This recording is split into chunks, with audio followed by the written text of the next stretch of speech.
brand တစ်ခုကိုလူတွေအမြဲမှတ်မိနေအောင်လုပ်နည်း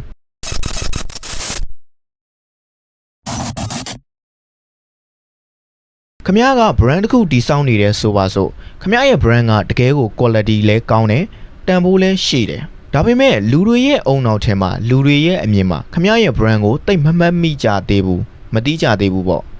ဒါဆိုရင် brand တစ်ခုကိုလူတွေအမှတ်ရနေအောင်တတိထားမိအောင်လုပ်ဖို့ကြီးမားတဲ့ budget မလိုပါဘူး consistency character connection ဆိုတဲ့အချက်၃ချက်ပဲလိုပါလိမ့်မယ်နံပါတ်1 consistency ခမရ page မှာတင်တဲ့ post video caption တွေကတစ်ခုနဲ့တစ်ခုတိတ်မကွဲပြားပဲပုံစံတူညီဖို့လိုပါလိမ့်မယ် branding format ချထားတာရှိရင်တော့အဲ့ဒီ format နည်းတိုင်းပြုလုပ်ပြီးတော့ကြော်ညာပါ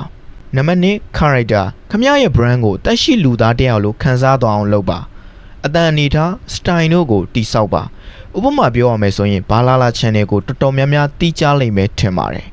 အတန်အနေထားကိုကြားလိုက်တာနဲ့ဘယ်သူလဲဆိုတာတန်းတီတာမျိုးပါကျွန်တော်တို့က customer တယောက်ကို comment မှာဖြစ်ဖြစ် messenger မှာပဲဖြစ်ဖြစ် reply ပြန်လိုက်တာနဲ့ကျွန်တော်တို့ရဲ့အတန်တုံးအနေထားပြောဟန်ဆိုဟန်နဲ့လေယူလေသိန်းတွေကိုတူညီစွာပြောကြားဖို့လိုပါလိမ့်မယ်